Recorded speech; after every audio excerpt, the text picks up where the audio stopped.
Hello, everybody. Welcome to another episode of the Fozcast. Today, we are talking Hypothetical Football Fights Part 2.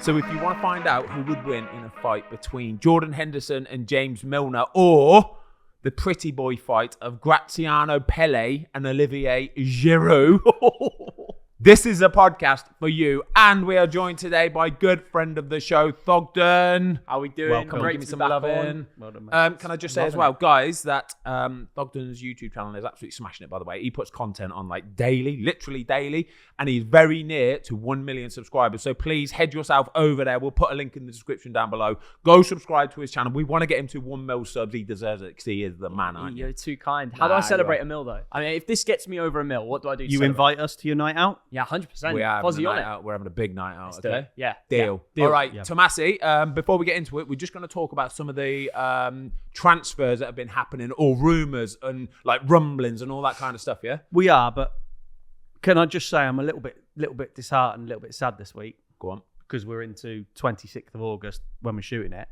We've still not had Craig Dawson on the podcast. Mate, he is taking the mix. You know what? I was texting him yesterday. And I said, mate, when are you going to come in? He had a little injury. Fair play, he can't come in. He's back fit now, all right? I said to him, just pop yourself in on the way home from training one day. Only takes 45 minutes, 55 minutes, maybe an hour, max, Dawes. And then boom, you're in. You're done. I ain't going to pester you ever again. So Dawes, come on, mate. Give the people what they want. Ballon Dawson. We want Ballon Dawson on the Fozcast, don't we? Right, yeah, that's the weekly war cry. So Yeah, there we go. There Come we on. go. Right, so yeah, we'll have a little bit of a talk. Obviously, we're shooting this going out on this Sunday, obviously Sunday. So it's now the 26th of August. So we're coming to the end of the transfer window.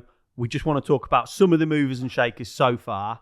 First up, Antony, Ajax to Man United. Thogden, what you saying? I think it's a good move. Adds flair, adds potential. I think a competition for Sancho and Rashford is important. We've seen them slack a little bit over the last year. Brilliant to see them more positive after the Casemiro news went and beat Liverpool. So clearly, a kick up the arse is what they needed.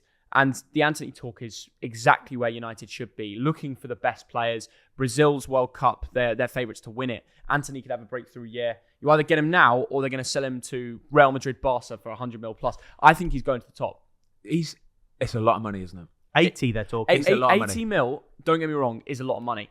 But I genuinely believe Antony is going to be one of the best wingers in the world in the next few years. A very, very good point you make about the World Cup, though. Yeah, it's true. Because if he has a good World Cup, 80 mil is a bargain. Everyone's knocking. Do you know Bayern, what? Real Do Madrid, you know what Barca. my worry is about this having the World Cup in the middle of the season? I do worry though that you're going to get some players like putting 120% effort in, yeah, like giving it the big and like performing like you wouldn't believe kind of thing. And then once the World Cup's gone and like all the teams have been selected, the World Cup's finished, I worry that there's going to be a slump in form. There's going to be players miles off it, burnout, all that kind of stuff. I really, really do. I think it's going to be a weird one That's this good season. though. Upsets are great. I want to see like a Bournemouth just knocking all the teams out because half their team's playing Big a World Frankie, Cup. the editor's buzzing. Yeah, Big he is Bournemouth loving fan it. Frankie. That's what Premier League football's all about. Last year was boring when City and Liverpool every week win. No, we want to see. I mean, we already started the year with some crazy results. Keep it up, lads. Come on. Right, anyway, quickly though, just talking about Antony. A lot of money, 80 odd mil. He's going to be on 200 grand a week, isn't he? He's going to be. Man United now, it's almost like every player they sign is on over 200 grand a week. It is bonkers. And we're not just talking players they signed. The assistant manager turned up in a Lambo. No, he did not. Didn't. The assistant manager owns a Lambo, like a prop, not like a Urus. That's like not on that. Get the video. It was going viral on TikTok. Owning one's fine, but turning up in one. Nah, even as an assistant manager, you cannot own. As an assistant manager, you're supposed to wear black football boots. You turn in a friggin' Ford Mondeo, yeah? You keep it simple. Turn you in not mess around, but you can right? own one. No, that is almost as bad as Jason Tindall, right? So Jason Tindall was the assistant manager at Bournemouth behind Eddie Howe. I think he's actually Newcastle assistant now. No, he was the manager of Bournemouth. he was actually manager of Bournemouth for a little bit as well. But when he was assistant manager, right, he used to wear black boots and he had embroidered on the side tins. I'm not joking you, Tindz. He's the assistant manager and he's got tins embroidered on the side of his boots. It's a no-no. You can't do it. Can't do that. What are the players giving him hell for that? Mate, everybody sees it. Whenever we played Bournemouth, we'd see it and everybody would go, "Oh, lads, he's got tins on the side of his boot." We What can't the lose. heck? That's not a thing. You can't do it. You go under the radars as a coach, assistant manager, whatever. You just go under the radar. Okay, fair enough. Right, next up, Alexander Isak to Newcastle. What was it? 58, 68 mil? Yeah. A lot of money. Yeah, a lot of money. He, I just remember seeing him at the Euros last year. He looked a decent player. The only problem I think this might prove, though, is that he's not so prolific. So last season for Sociedad, I think he only scored 5 or 6 goals. Correct, yeah. It's not a great return for somebody that played a lot of games as well. I think he played over 30 games. So not a massive return, but I do think he's one for the future, and I think one that will probably do a job for Newcastle. Newcastle ain't going to be able to go get the top players just yet, but they're kind of building away and slowly chipping away. Yeah, surely they need that because with him coming in, Chris Wood isn't a 20-year goal man. Yeah, sure. And then they were looking at, I don't think it's a done deal, João Pedro. Yeah. Callum Wilson, he's going to get Callum little Wilson's going to get He'll goals. get injuries. He'll only be able to play you 20 games a season max, that guy will. And he's a very good player as well. And I feel so sorry for him, the injuries that he gets. Yep. But they do need somebody that they can rely on a bit more. Whether he can chip in with the goals or not, maybe this could be a big move for him and a big chance to show what he can do. And Antony Gordon Thogden, there's talk of 60 mil. Yeah, it's a lot of money. And I don't want to contradict myself because I said Antony would be a good move for 80. So for 80? Yeah, Antony, that's the 80 mil. Oh, right. I thought you meant Antony No, Gordon. no. Oh, okay, sorry, I'm I'm with confused you. between the two there. Yeah. But Antony Gordon hasn't proven himself in the Premier League yet. And his goals have been important for Everton, but there's not been any incredible screamers. Maybe 1 or 2, and he's played like 40 plus games. Yeah. So it's a risk. You're spending that much money for someone who fits the system, who runs a lot, high press, English talent. He's homegrown, so that's important on the books. But it's a lot of money. I think it's too much. Do you know what? We played, it's a good little story, this actually, because we played Everton beginning of last season, right? And it was away at Goodison Park. We actually won 5-2. What result? Antony Gordon came on in about the, 70th minute or something like that, right? And for 20 minutes, he was the best player on the pitch. Seriously? He was incredible, right? He was just, you can see he's just got this fearlessness about him still. This raw, no fear, just goes out and goes and does it, right? And I actually did a vlog for that Everton away match. And in the vlog, I made a point of saying, Everton have got this young lad, Antony Gordon, what a player, looks a real talent, could go to the top, seriously. So anyway, he followed me on Instagram the following week when it came on and just sent me a message saying, Fozzy, thanks for the little shout out on the vlog, mate. Really, really appreciate it. So I was like, ledge. So I just sent him a message back saying, and this was at the time when Rafa Benitez was manager as well. So I sent him a little message back saying, mate, honestly, you were top class. All you need is a manager who actually trusts you and puts you out on the pitch. Do you know what I mean? And he was just like, mate, that's wicked. Thank you so much. Okay, and then question for you, Ben. Lamps has come in. He's given him game time. He trusts him. Yeah. Why isn't his stats changed rounds? The stats, I'm not a massive fan of stats, honestly. Really? I'm not a massive fan of stats, especially when you're a midfield player. I think strikers, it might be a bit different. You might look at the amount of goals or assists that you might score and all that kind of stuff. But I think for a midfielder, there's so many different things at play. So I think watching, especially midfielders and defenders, you've got to watch them with your own eyes and you judge them by watching them with your own eyes. Because it's not only just what they might do with assists or goals, it's their work rate, getting back, getting forward, helping out defenders, like backing up play, all that kind of stuff. I think you just need to watch it. But yeah, he looks a proper talent to me. It's still, though, an awful lot of money. I saw something on the internet the other day.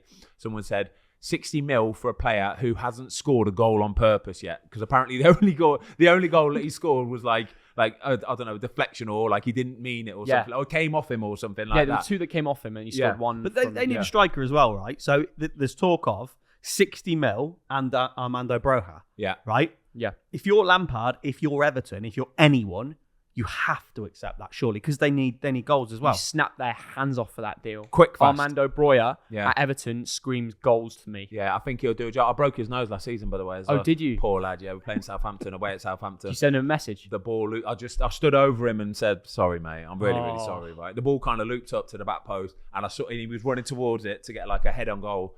And I just saw him come and I thought, this is going to work. This is, mate. This is going to work. Boom, got the punch and because I've got the punch, my elbow was about where his nose was, and it was natural. I just sort of followed through, and his nose kind of went and was over there somewhere. Poor lad. I know he had to come on. He had just come on as well, and he had to go straight off as well. Did you know? It was horrible. Yeah, you knew it was a shame. Yeah. Okay, final one before we get into the old scrapping. Well, we have just got into the old scrapping, kind of, haven't we? Fozzy, what's your take on Dele Alli? And he's gone on loan to Besiktas. Yep. What are your thoughts? First of all, I want to talk about his announcement video. Wow. So they've got the cartoon designers, the people who do Rick and Morty. And he's basically flown in on this Rick and Morty ship, landed at Besiktas Stadium. It's a bit cringeworthy, I won't lie to you. It's a bit over the top. I don't really like that kind of things. I'm a big fan of just sort of turning up at the stadium, saying hello. Casemiro the other night looks classy, comes on the pitch, says hello, bit of a boost to the lads, all that kind of stuff. Well, we didn't know that. Boom. Yeah, exactly. Yeah, we didn't know. We didn't get to see it because we were late into the stadium. But I think it's just a little bit over the top, to be perfectly honest with you. I think that's the kind of stuff that Dele Alli needs to get away of. Do you know what I mean? I remember when he signed for Everton, he's turned up in his Rolls Royce, all that kind of stuff. I don't like it. Just get your head down, do it properly, sign, blah, blah, blah. And that's what you want to do. Focus on your football. I do hope, though, it's a chance for him to finally go and show that form from a few years back. Thogden, what do you make of it, though? Because it's mind-boggling. Yeah.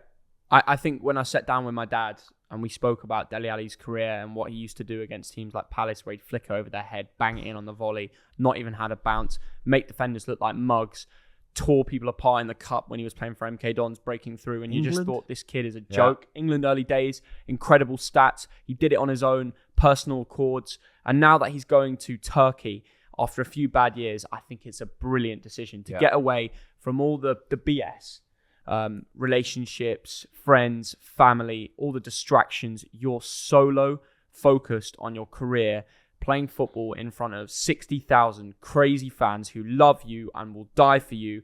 I think he's got a chance to reignite his career. He's going to have to be careful over there, because I've had a few friends playing Turkey before, and they said that imagine in the Premier League and in England, you're well known, you're famous, people will notice you in the street. In Turkey, they are so fanatical, It's crazy. They have got, you leave your house and people are videoing you, photographing you. You go out for a meal, there's a camera crew outside. People are mad for it. It's different levels. He's not going to be able to move out there. Honestly, he's not going to be able to move. So whether that's a good thing or not, because that might then make him shy away from the limelight a bit, not think about going out for a few beers or a few drinks and all that kind of stuff, really focus on his football, might be a good move. But what about the football itself, though? Because it's a bit clouded in mystery, isn't it? What's going on off the pitch? But surely, if you're getting on the pitch, you do your job. You're training Monday to Friday. Yeah, but if you're mentally not right or mentally not there, it doesn't matter if you're on the pitch. You're not going to be able to do it properly. You're not going to be able to do what you know you can do. So was that a massive boo-boo from Everton last season? Because when he signed, I think people were like... I think everybody, when he signed for Everton, knew this wasn't going to work. I knew this when it wasn't going to work last season. They didn't fit him in the system, though. Of course they didn't. But I say that's what I mean. I don't know why they signed him in the first place. Bad because signing. he's not going to fit into their system. At the time, though, to be fair, Everton were changing the way their system worked every 2 or 3 matches. True. They were going from playing out from the back, playing pressing, then they were doing long ball, and then eventually they settled on this long ball system. But I knew the Everton one wasn't going to work for him, and everybody else did as well. Yeah. Fair right, enough. come on, let's get into the scrappos. Right, this is the fun bit, right? Yeah, let's get into the scrappos. Can we start, though, with my intro? Because I want to do the pretty boy fight. I want to know who's going to win out of a fight between Olivier Giroud and Graziano Pelle. Because they are 2 handsome boys, aren't they? Come on. I saw Giroud on Twitter. I didn't see him in real life, but he was just on an EasyJet flight, loving life. Was he? That. Yeah. People were just snapping him. Yeah, just go on an EasyJet flight. What a guy. Giroud's a man. Olivier Giroud. One, I think he's criminally underrated. Yeah. And criminally good looking. Yeah, he turned me gay. See, that's what I'm saying about Pele, though. Get a picture side by side right fair, now, these 2 on screen. These are 2 good-looking boys, all right? Oh, yeah. I could imagine that if I was playing centre half, he'd run past you and you'd go, yeah. What is that? What's that cologne? What are you wearing? He won't be running past you, though. He's slow. But if he is, probably the whiff coming across. Okay, so if those 2 are someone, you'd have to really upset them 2, wouldn't you? But if they're scrapping, then what are you saying? Them 2 seem like lovers, not fighters to me. I won't lie to you. I'll put this out there. I think Giroud's on the back foot because although he's the most handsome man in the world, he has got a bit of a nose, and I think he'd want to protect that. Yeah. So I think Graziano Pelle would just be poking the jab, trying to bust him up early doors. Nah, I'm gonna disagree completely, yeah. Because you imagine Olivier Giroud's played football for probably the best part of 15 years now, yeah, proper. Oh, more than By the that, way, the amount of goals he scored for France is a joke. Like, it's criminally joke, underrated how many goals he scored for France, right? 15, 20 years being a top-level professional footballer. This guy is so rich, it's a joke, yeah? Yeah. So rich, right? He's got a lot of money. Yeah. Graziano Pelle, I think, will probably have more money than him. Huh? He went and signed for a team in China on about £350,000 a week from Southampton. £350,000 a week. And this is why Giroud wins the football fight. Because Exactly. Pelle will not be motivated to do anything There again. you go. Boom. You have to be motivated by the money. Exactly. He's got too much of it now. He don't care. He's going to go, Olivier, mate, we don't want to fight. We don't want to harm this moneymaker, yeah? My face is my moneymaker. You can have it. Sweet as a nut. They'll shake hands. They'll go away amicably. Giroud the winner. Okay, so the winner of the not fight is Olivier Giroud. Boom. And then you wanted to do a manager one, didn't you? Yes, I did want to do a manager one. So I saw this on Twitter the other day, okay? So it's sort of like the media golden boys in the managerial world at this moment in time, right? It's Frank Lampard and Steven Gerrard. They're the golden boys. It's like they can't put a foot wrong. They could lose 5 or 6 matches in a row and still the media will back them and say, no, they're doing something. They're building something. They're British. They're English. Do you know what I mean? They get a little bit extra grace because they played at the top level and they've been absolute superstars, right? Fair, yeah. So I want to know who would win out of a fight out of the media golden boys, Steven Gerrard and Frank Lampard. And I don't think this one is as easy as it could be. Steven Gerrard, mate. Do you? Did you not see years ago with him when he was in that bar, the way that he was throwing those uppercuts in? Oh my and God, I forgot that. I don't know about it. Speed in which he was throwing those uppercuts out. And look at him when he played. He was big, he was strong, he was fast, he's an athlete. When he lost his temper a bit on the pitch, right? He was a handful because he would be flying into tackles. He got a few dirty red cards from flying in. Double footers? Yeah, double footer, like 2 footers, like really flinging into tackles. Can we get that picture on screen, by the way? If you're watching on YouTube, we're going to get a picture on screen of that bar fight because I totally forgot about that bad boy. Because it was alleged, wasn't it? We can literally just get like a screenshot of it, right? But yeah, I think I'm with you. Frank Lampard, London boy. I don't think he wants it. I don't think he wants to mix with a Scouser. Yeah, it's such an easy decision, isn't it? Number one, he's a Scouser. Number two, he managed in Glasgow. He managed Rangers. Yeah. So you automatically win a fight there. Number three, Frank Lampard lives like in the Boltons, which is like the wealthiest place in Chelsea. Yeah. And he did it when they beat Bolton. It's like, mate, he's not up for a scrap. He's up for a nice gaff and living a good life. To be fair, he went to Everton, so we'll give him some credit. But I think Gerrard wins that fight. Yeah, okay. I'm all over that, to be fair. It's got to be Stevie G, isn't it? Yeah. Okay. Next one. So then you had your media darlings. Yeah. So the media darlings is Frankie Lampard and Stevie G. The actual golden boys, the ones who have done it on merit, the ones that are getting results with much less resources. Well, apart from one of them, actually. So Eddie Howe has got some serious resources, he's also got a very difficult job on his hands, okay? Because he's got to get the right players at the right time to do that job for that football team. So this fight is between Eddie Howe, who's doing fantastically well, and Graham Potter. Brighton manager, sold some of the big boys already for the team this season. Had to sell a lot of big players. Basuma this season, Cucurella this season, Ben White last season. A lot of money out the door, and people genuinely worried for Brighton, right? But so far this season, they have hit the ground running. They have been incredible to watch. Front foot, attacking football. Amazing. Some of the goals they've scored have been top class. Who's winning that fight between Graham Potter and Eddie Howe? Because I think this one is close. I think it's easy. Go on. Eddie Howe's managed Ryan Fraser. He is literally a hothead. Like, if you can control him, then you're good. Then you're good. You won the fight. How do you know Ryan Fraser's a hothead? Mate, that geezer, he's Scottish, number one. Loves a scrap. And he's just small. When he goes up for scraps against 6'3" strikers, not having it, mate. I'm not having it. I'm not having Ryan Fraser as a hothead. Okay, number two, Graham Potter is Mr. Nice Guy. I can't picture him getting the team riled up before a big match. I think he's more about the tactics and keeping everyone nice and calm. Yeah, but I think how's that guy? I think he's a lover. I think Potter. I nearly said Harry Potter then. I think Graham Potter's got I tell you what the benchmark is for me. If he's aggressive, if he is as aggressive in fighting as he is as his chewing gum, Yeah. Right? He's like that, snarling. He snarls on the touchline. Yeah. And you got to remember, he's been in like Scandinavia, managing there. No messing about. I think Graham Potter's got the height advantage as well. Yeah. He's got I'd say he's definitely got a slight bit of height and weight advantage, maybe a bit more reach as well. Eddie Howe, maybe a little bit more streetwise, but I reckon Eddie Howe gets in his face and catches him with maybe a little uppercut. Gets all up in that. Second and that's round. He's like a savage. Like Game he just over. goes to work, chows down. That's what I'm saying. Game over. If you can start Bournemouth as a manager and end up with the dream job at Newcastle, then you can win a street fight. You've got something about you. Do you know what I mean? You've grinded. You've like grafted. It, I like where you're coming from, and I think I'm going to have to agree with you, mate. I think Harry Potter's just a little bit too nice. He is. He's facts and figures. He is. Graham Potter, sorry. Is I thought that was on purpose. Obviously it was, yeah. Just keep it going. Graham Potter is facts and figures. He's numbers on a data screen, and he don't want to do the dirty work, yeah? That's Eddie Howe, I think, will roll his sleeves up. He'll just get the job done. I reckon Graham Potter would prefer to be doing the analytics on the fight. Yeah. Like, who's got the better left or yeah, right the hand. planning it, the strategy beforehand, yeah. Yeah. Right, next up, Sorry. manager fights, which very nearly happened. Thomas Tuchel and Antonio Conte. We spoke about this. We spoke about this on the did. football fill-in, actually, a few weeks back. And we agreed that Conte would he would damage him. Pocket rocket. Yeah? He would damage it. He's like he hasn't got too much energy in him. He ain't got too much power, but what he's got to give you for a few minutes, I think it'll be enough. It'll be enough to get the job done. Tuchel, if it goes past the first 2-minute mark, might stand a chance. Mate, I reckon Conte is a 1 minute wonder. Yeah, boom. Gets the job done. But you're not. It's not what I'm thinking, Ben. Tuchel will keep his distance. Yeah. First minute, yeah.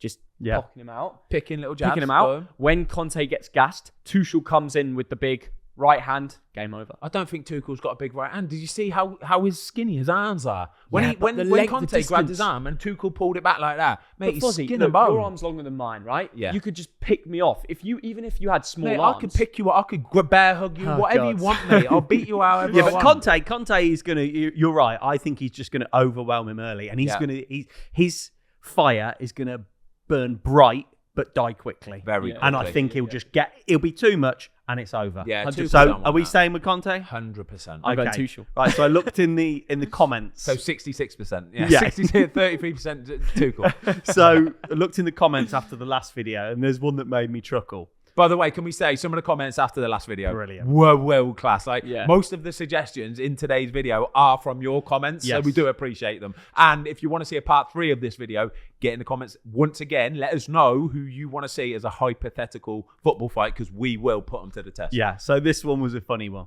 Calf Central, Jack Grealish versus Gerrard and Shaqiri. Oh, that would be some sort of calf off.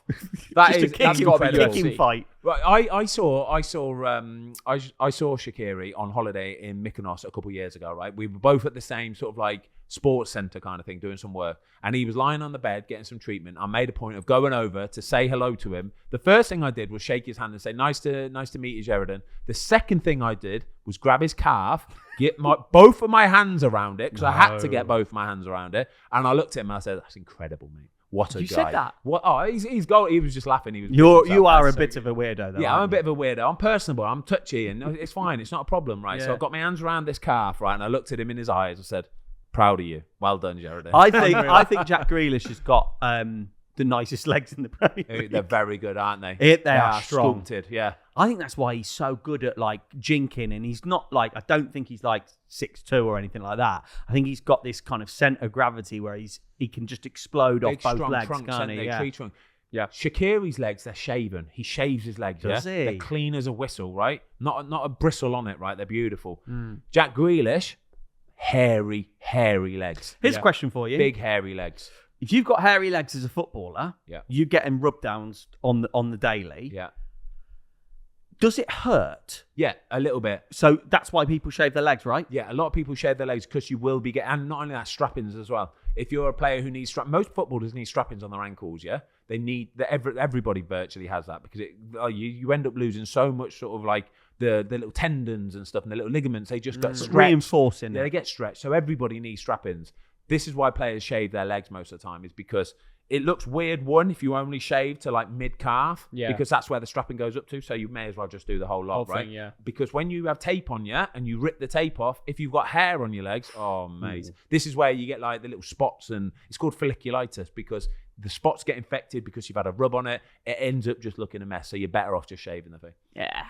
Also, I've heard, this is more for cyclists, so you'll definitely know, when you shave your legs, you're quicker. Apparently so, yeah. Not much, not massively. But do you know why the main reason is? If they fall off their bike, and they get that road rash, the hair, because they've got no hair in there, it speeds up the recovery. Because they've got no hair there and no, hasn't made a mess, it speeds up the recovery. But it's the same thing as like ripping a Band-Aid off, isn't it? Yeah, Like, exactly. if you hit the ground and like on your bike and you've got lots of hair, if you've got no hair on your legs, it will just skim that surface layer off. Yeah. You've got lots of hair, it'll pull off all the hair and skin We're around getting away it. from the real question here, though, boys. We're getting away from the real question. It's really interesting, though. We've gone into the science and the Who's details winning? and the data. I want to know still who's going to win out of Jack Grealish and Gerrard and Jack Grealish. Shaqiri. He's from Birmingham. He's got a bit. Nah. Grealish is a lover, not a fighter. And Shaqiri has that history of, Balkan fighter. Ooh, I like that. I think he's got a history with Albania, and if you do, you win Isn't he any Swiss? street fight. Yeah, Swiss Albanian, similar to Xhaka. He's got that is it? Albanian Okay, connection. I like it, yeah. So I reckon this is all day Exodus Shakira. I'm Shakira.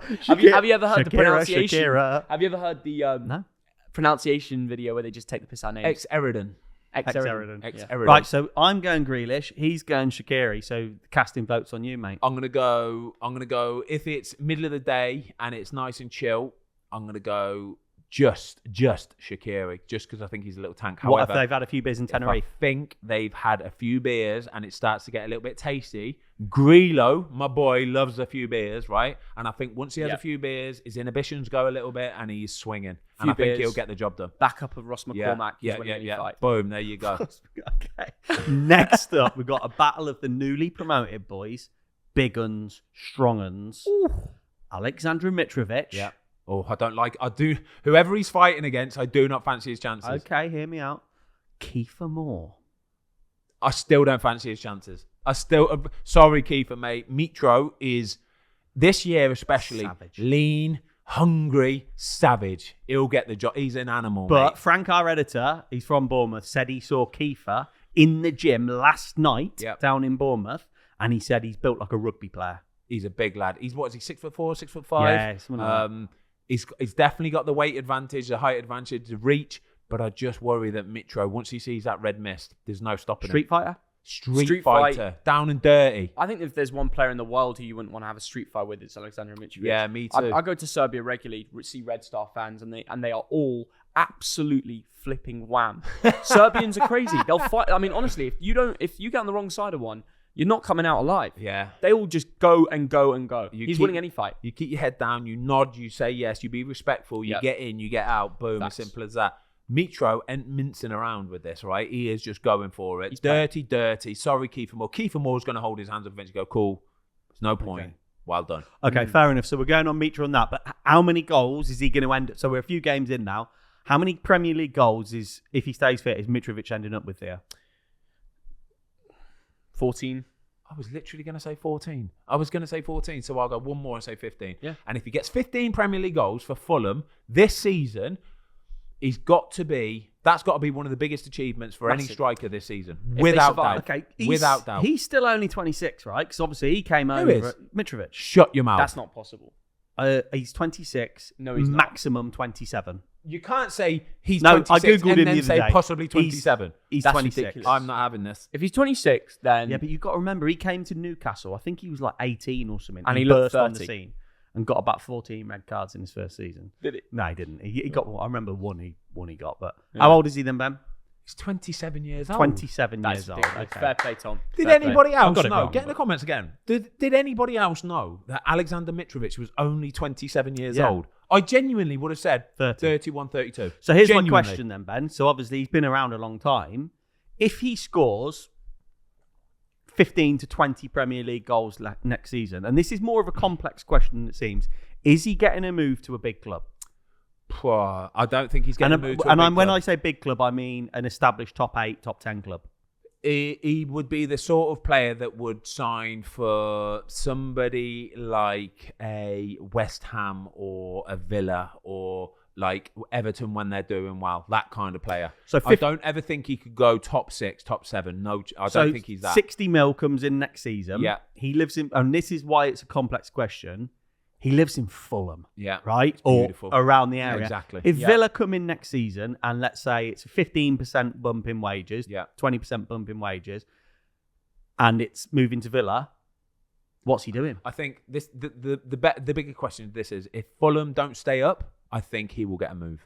I 100%. think if Fulham go down and Mitrovic has had the season that we've just talked about, 10, 15 goals, really good, solid season, I think it's inevitable that he's then, because he's then shown that he can do it. He's shown that he can score goals in the Premier League, and I think there will be probably 5 or 6 Premier League teams going, yeah, I'll take him. There's a Balkan cafe in London where like all the builders go and everyone, and Mitrovic is in there every day. He's in there with the lads, like That's loves class. It. Yeah, it's class. He's in there with the workers who've just come off the building site, just because all the Serbians hang out there.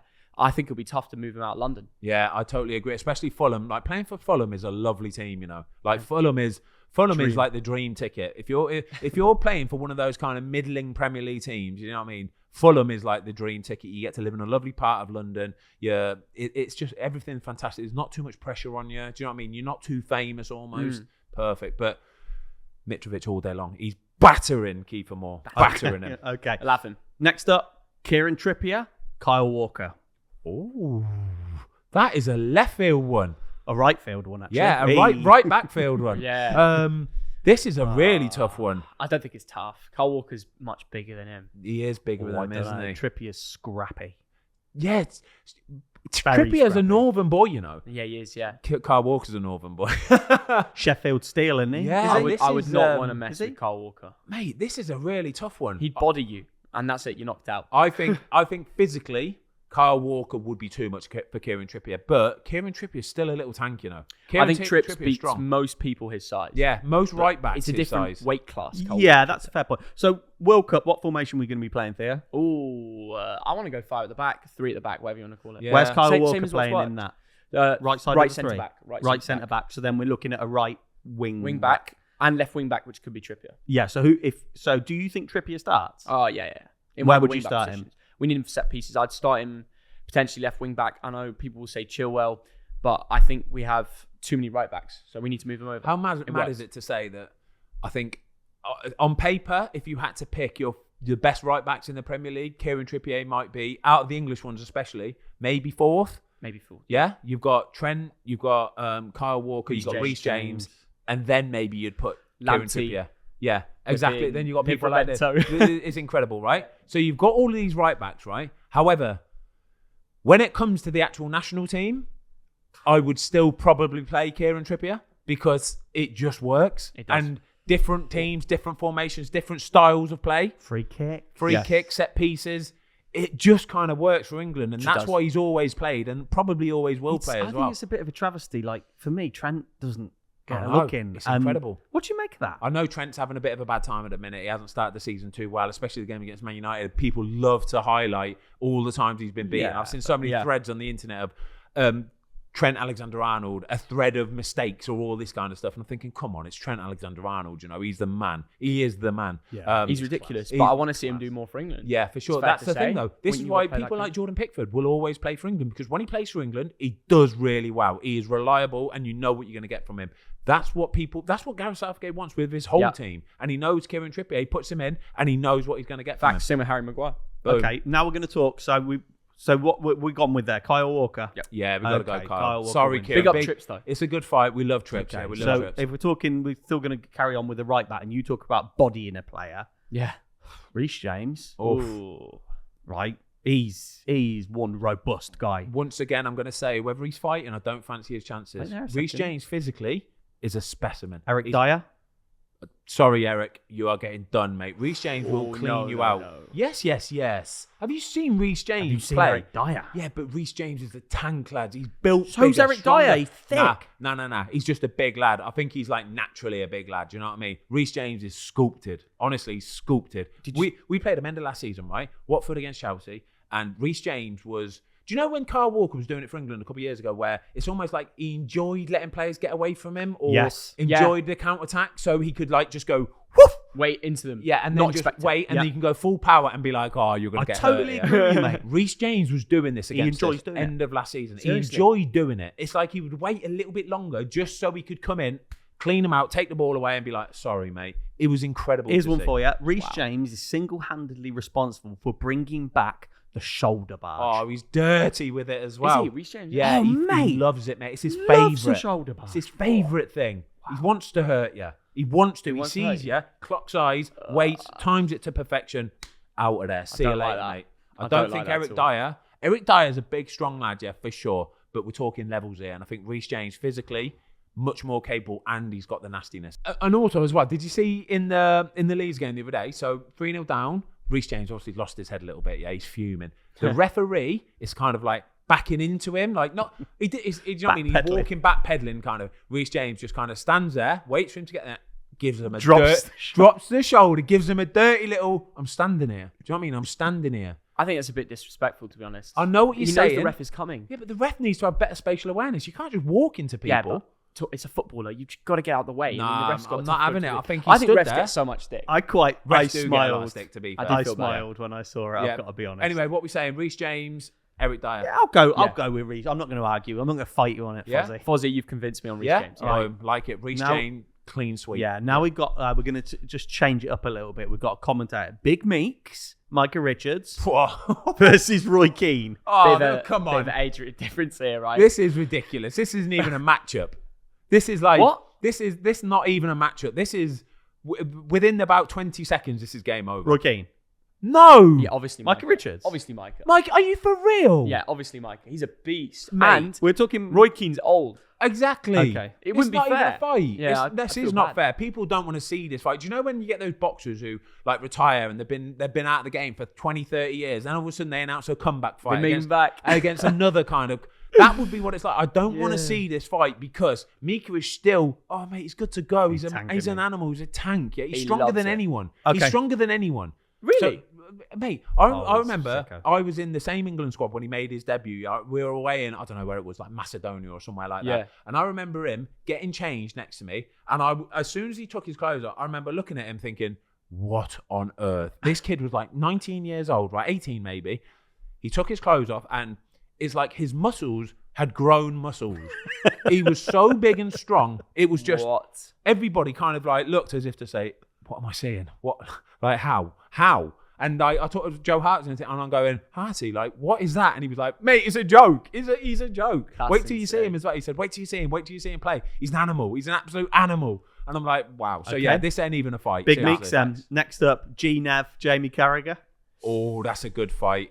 I don't know if it is a good fight. I reckon Neville's a grafter, but Carragher wins. Carragher wins. Come on. Let's not be stupid about it. My phone's ringing. This is the first ever time. No, it's not. This is the Ben, airplane mode. What did I say? It's my agent. It's my football agent. It's his football agent. Shocking. It's my football agent. Shocking, Vince. He's got to have news for me. I'm not answering it though, all right? I just want to do media stuff. And leave me alone. Asking who the new club is. It's on that phone call. It's on that phone call. Get Fabrizio on the line. Here we go. We've just seen a tweet from Fabrizio. Are you really going to beep?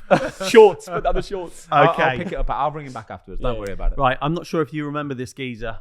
Oh, we were talking about Carragher and Neville. We haven't finished this Carragher. One yet. It's an obvious one, isn't it? Carragher. Yeah. Carragher. It's got to be Carragher. Yeah. Next up, you might not remember him. Rio talked about him, and I think this is a little bit harder than it seems. John Hartson. Yeah. Really hard. Duncan Ferguson. Oh, really hard. I think that's the battle to the death. Is this a little bit before your time? Yeah, I don't know John Hartson, but obviously I love Big Dunk. Seen him manage and like kick off with a Wobie. Remember that game where he like took a Wobie off 30th minute at Old Trafford? Don't care either. Mate, scary guy. Mentality, I think he wins. I don't know who's fighting though. Who is this? John Hartson. John Hartson. Is he talk to me about John Hartson. He's a problem, mate. In his playing days, he was a bigger lad, right? He was a bit of a bigger lad. You could tell he was a dirty. He came from a bit of a tough upbringing, all that kind of stuff. You could tell that he had to scrap his way to be where he was. Right. And we did Rio Ferdinand on the podcast, and he said, if there's one guy I would want to have with me, alongside me in a bar fight, it would be John Hartson. Fine. He said he's seen him do all sorts. He said, but the best bit he ever saw was when a fight was sort of about to kick off, and he said at this point John Hartson had to stand up and go, lads, I'm going to have to go, because if I stay here, this is going to be a problem. And he said everybody just watched him get up and leave, and everybody else went, all right, I'll just follow you. That's then, when mate. you know you're because hard, isn't because it? he would have just tore people apart, and he is naughty. I'm not calling a winner on this one for the first time ever we've done this. I think they're both going until they can't go no more. And actually, yeah, I agree. I think they are swinging till they stop. Yeah, then it's like, yeah, they're just keeping on going. I can do this all day. I can do this all day too. No, I can do this all day. He was an underrated player as well, John Hartson. John Hartson scored some goals, in his mate, younger yeah. days, when he was coming through at Arsenal, Yeah. he was actually But to be fair, relatively quick. When he got the move to West Ham, he was decent at Yeah. West Ham, scored some goals. Celtic scored some goals. Yeah. I think I'm calling this a score draw, a heavy high score draw. I think as well. it's a split. No, no, it's a draw. Yeah, it's a draw. I can't believe there's someone out there in the world that could beat Big Dunk. Yeah, mate. Honestly, Oh, John mate, Hartson's you a need problem. to I see. need to go Yeah, check we out need his to highlights. see some videos of him naughty. Okay, Emmanuel Dennis versus Ismail Assar. God, this is a This is over good to you. one. This is over to you, mate. Surely Dennis is bigger. Do you know what? He's stronger mate? though, right? He's got bigger arms. Dennis isn't as tall as Ismail Sarr, for sure. If Ismail Assar hits him once, the fight's over because Why? Dennis ain't getting back up. don't Let's know. be honest. Oh, yeah. He Ismail ain't getting back Sarr up. ain't the Good. biggest lad, you know, physically. He only got hit him once. But the thing is, this thought is a Dennis tough is- fight, honestly. thought Like, Dennis- do you know what? Not got bigger arms than Sarr. No, none of them are particularly big. Full stop. Yeah, they're both a bit wiry. They're strong. Don't get me wrong, but they're wiry. But do you know what? I don't think any of them would like this fight because they're both quiet, shy lads. Really, Dennis is a bit more outgoing. To be honest, with you. Dennis has got a bit more energy. This is why the only thing is I think Dennis might have a bit more energy, and I worry that Dennis would be a little bit dirtier as well. I know Dennis, and I think he's got some dirty tricks up his sleeve. Little hit behind the head. He'll do anything, Legal mate. boxing, Like, yeah. I'll be talking to him, giving him the rules, saying, right, these are the rules, and then boom, Dennis has already flew on it. I'm going, what are you doing, mate? We haven't even started. You know when a boxer, when they start and they like knock gloves, Yeah. you know he's just going to smack them down Of just course to he put is. a stake in the ground. He's going to play. He'll play dirty tricks, and I worry that Isma's still a little bit sort of like, well, you can't do that, and it's too late by then. He's already hit him. He's wounded. It's a problem. So what you're saying then? I think I might have to Emmanuel go Dennis. for a dirty Dennis win. Right, I've got a really. We're going to rattle through a We couple need more. yours. here. Come on. Sorry. I'm going Dennis. Yeah. Yeah? Yeah, I'll go. I'll get on board. Okay. All right. Well, let's do a couple of quick fire ones. Sure. I'm excited. Again, you probably won't know this one, Theo, but this is the exciting one that was in the comments. And Thomas Repka, remember him at Yes, West I Ham? do, sicko. Kevin Muscat. Kevin Muscat is up there. Muscat? You won't remember. Once again, you won't remember Kevin Muscat. Yeah, this is for one of the old school timers. Yeah, played for Wolves. He's Kevin got to be the Muscat. dirtiest player. Kevin Muscat was, from what I've heard, apparently one of the hardest footballers to ever have lived. I think it's fair to say he was one of the dirtiest. 'Cause Dirty. I don't like calling football players dirty. Oh man, Yeah. he was dirty. He was He dirty. wanted to hurt you. He wanted to hurt. And people. I'm a Wolves fan. Yeah, like he would run around Are you? purposely trying to hurt people, like it was his favourite thing. If he could leave something on you, he is leaving something on you, and he's taking you out of the game, mate. And again, from what I've heard, he was just all round hard, like Is all he the round one that hard. played under Warnock at Sheffield Yeah. United? Yes, Had exactly. but that. famous Someone in a there. tunnel. Yeah. Muscat. He always got. All I remember from that little documentary, so I did actually watch him. Was Yeah. he constantly gets yellow cards. Yeah, sicko. That's Yeah. all he ever did. He just ran around kicking people. Thomas Repka, though, mate, what was he? Croatian? Repka? Yeah, I think so. Oh, you Oh. don't mess with Croats, Mate, that's what I'm No. saying, Scary mate. guys. The Croats, and he was a Oh. big lad as well. Big, tall, dominant. Oh, that he was an fight's animal. getting called off. Someone's doing something they shouldn't be doing, and the Yeah. fight's going to be called off. Yeah, this Facts. is like bare knuckle fighting, no holds barred. It is just Proper. sicko. Who are you going for? Blood and sweat and tears everywhere. I'm going to go for Muzzy. Yeah, I might have to. I I'd might. pay-per-view that. Yeah, I'm. It's a good fight. I might have to go Muscat. Okay. Next up, we are going a battle of the more gentle players, shall we say? Yeah, Bruno Fernandes yeah. versus Miguel Almiron. Oh, Bruno's wow. a scabby little player. He's in the ref's ear constantly. He's just like any little thing Yeah, to get that 1% extra luck Yeah. that a decision will go their way. I think it actually plays against him because the referee, when he dived against Liverpool, Yeah. he was straight away with the yellow card. Yeah. Because he's pissed off. He's out in his face 90 minutes of the game. Players aren't clever enough to understand that if they're constantly doing something, the referees know about it. You don't think referees... Honestly, referees are clever guys. They go into every single game with a brief about every player, knowing that Bruno Fernandes will get in your face straight away. Constantly. He'll be challenging this decision, that decision. You'll have this player doing that. He'll be coming up into your face. He'll be diving. He'll be feigning injury. He'll time waste. They know everything. Yeah. I used to make it. The mental game was such a big thing in football for me, and being friends with the ref, really friendly, saying, "Yeah, you got that one right," never complaining, being like, I swear, I never got booked for decisions I absolutely should have because the ref liked me as a character. I was kind to them. If more footballers adopted that personality trait, I think they'd agree. You've hit the nail bang on the head, Theo. I swear on my life. The amount of times that I would get away with time wasting, because I've got good people skills, and I'd put an arm around a referee and I'd go, "Nah, no, you're right. Yeah, I'm sorry. I'd never swear at them. Fully respectful. Always call them by their name." They would give me that little bit more extra leeway. They would just let me get away with it a little bit. I'm not surprised. And I bet you I've adopted that from the YouTube game as well. Just social skills. No, it's true, mate. It's true. Good. However, this fight, wow. Miguel Almiron just seems like the nicest guy in the world. But he's got so much energy, a little bit like we were saying earlier on. I think he'll do the early work, Almiron, and he'll go, do you know what? If I'm going to get in this fight, I'll give it my everything and I'll just throw punches. He's the Paraguayan wildcard you'd probably see fight Josh Warrington because they seem a bit more of the same height. But I can't see him winning in this one. No, I don't think he wants it either. He's not nasty enough. He hasn't got that dirt to try and swing at somebody. But it's hypothetical football fight, so he's in there. He's in the mixer. I know he is, but still, I've just got to take his temperament and his character into account, all right? I really do. Okay, so what are you saying then, Bruno?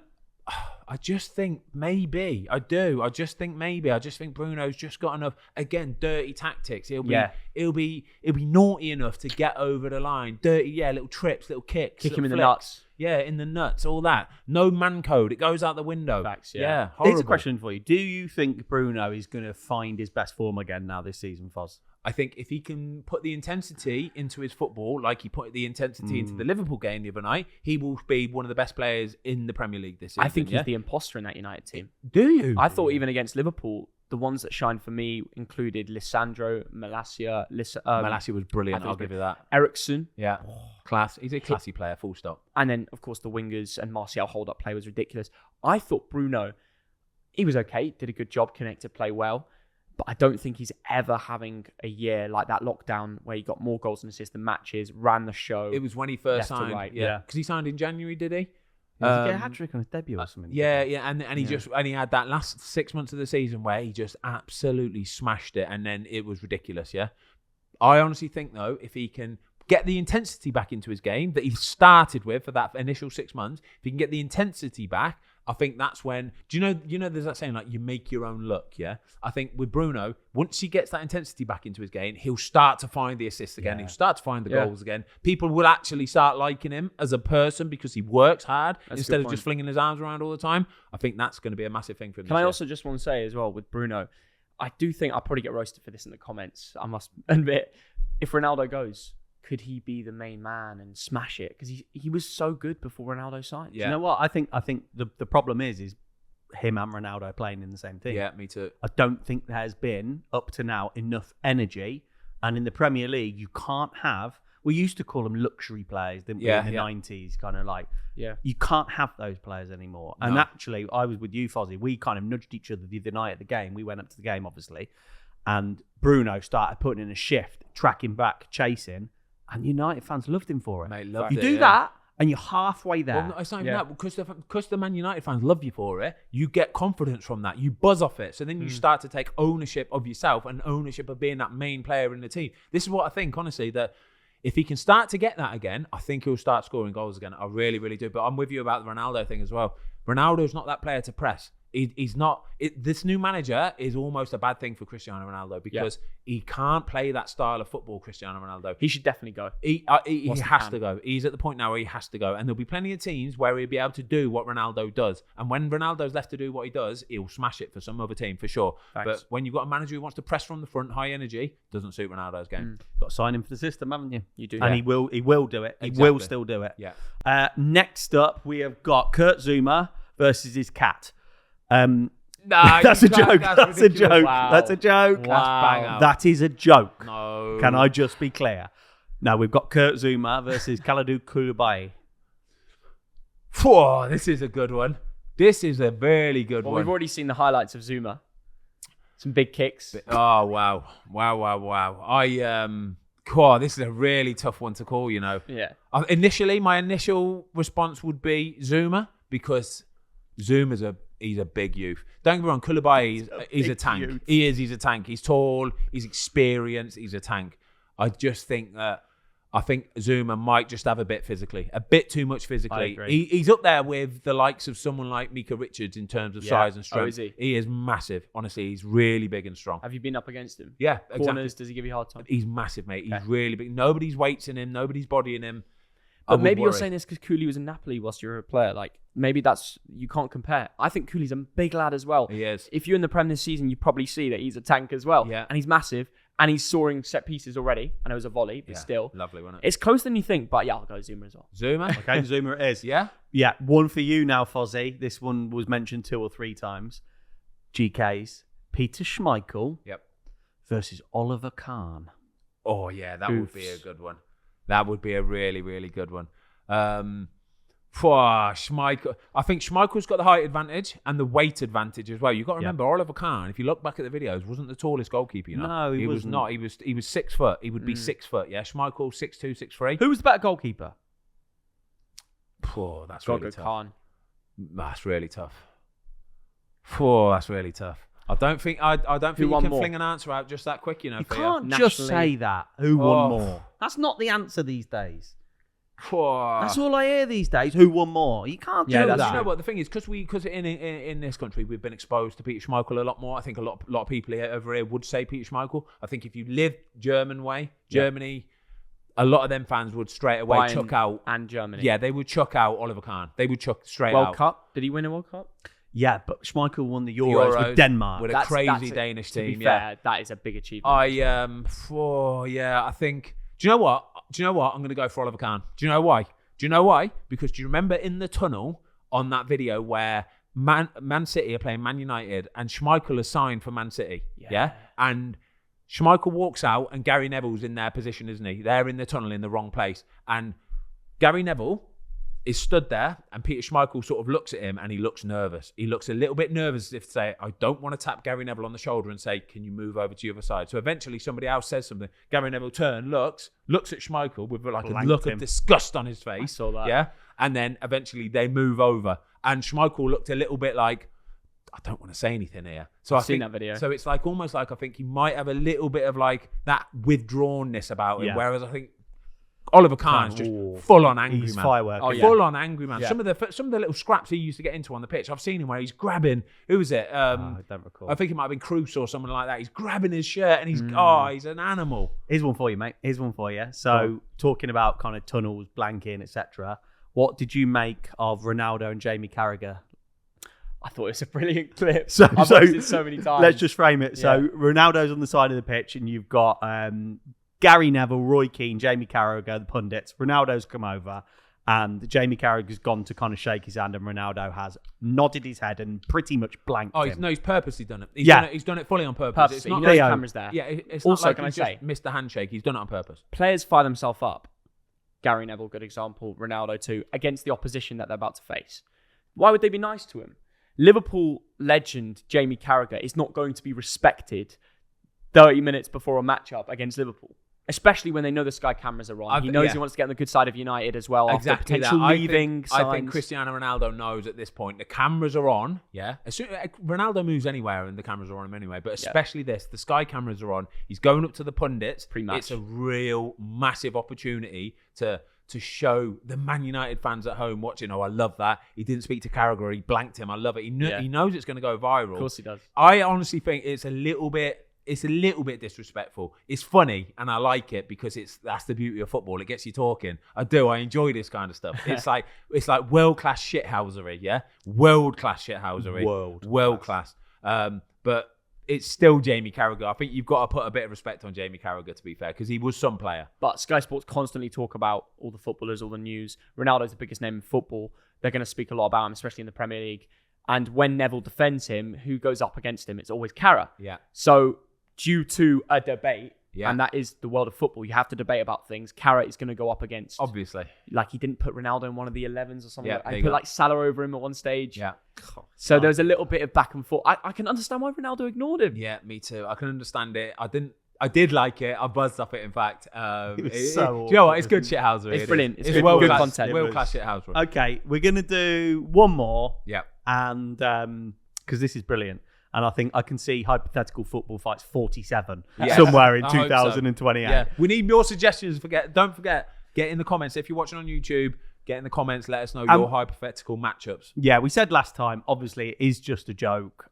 We don't condone it. But what it does, it opens the door for us to chat about football, doesn't it? Really? Boom. Yeah. So the last one we're going to go for is Nemanja Vidic, your old teammate, versus Fergie's biggest mistake, which was Jaap Stam. And just to put a bit of context on that, in his book, he said his biggest mistake as a manager was basically letting Jaap Stam go too early. I think he let him go to Lazio. Into Milan, was it? Was it Yeah, might have been Lazio? I think it was Lazio.